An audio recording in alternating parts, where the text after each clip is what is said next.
निजामुद्दीन मरकज मामले के आरोपी फरार मौलाना मोहम्मद साद कांधलवी अब भी ज्ञान बांटने से बाज नहीं आ रहा, बल्कि बेखौफ होकर ऑडियो जारी कर रहा है और लोगों से अपील करता सुनाई दे रहा है। दरअसल साद ने एक ऑडियो रिलीज की है जिसमें उसके सुर बदले बदले सुनाई पड़ रहे हैं।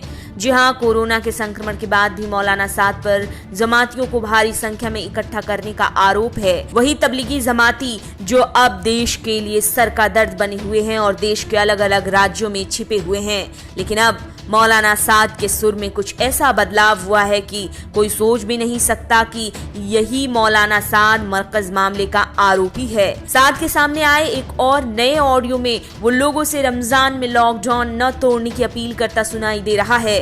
इतना ही नहीं, वो ये भी कहता सुनाई दे रहा है कि घर पर नमाज पढ़ें और बुरा काम न करें। हैरत की बात तो ये है कि आज जो लोगों में ज्ञान बांट रहा है उसे गैर इरादतन हत्या के मामले में आरोपी बनाया गया है।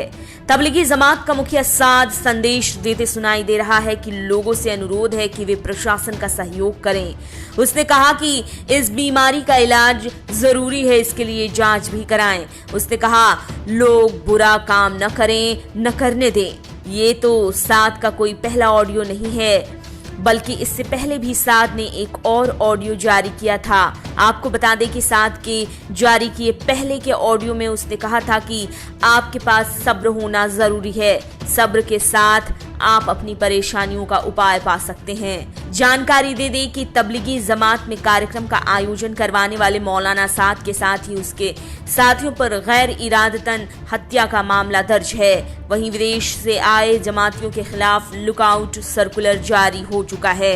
इन सभी विदेश से आए जमातियों के खिलाफ वीजा नियमों के उल्लंघन का आरोप है। दूसरी तरफ इन जमातियों का पता लगाना भी एक बड़ा सरदर्द बना हुआ है, क्योंकि ये कोरोना टेस्ट के लिए सामने नहीं आ रहे हैं और इधर उधर छिपे हुए हैं। तो दूसरी राज्य सरकार इनका पता लगाने के लिए अलग अलग तरीके अपना रही हैं। उत्तर प्रदेश की बात करें तो कोरोना संक्रमित मरीजों की संख्या में लगातार इजाफा हो रहा है।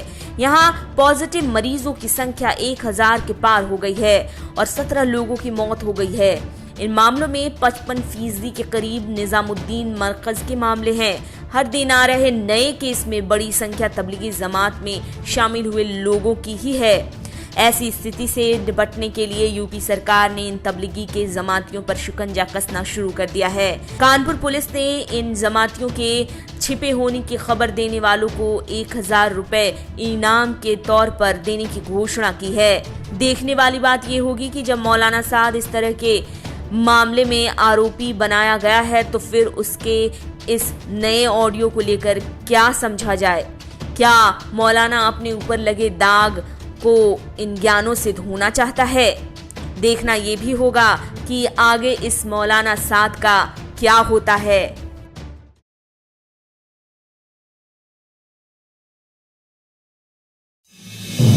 आप देख रहे हैं नेट्रिक न्यूज, साहस सच कहने का।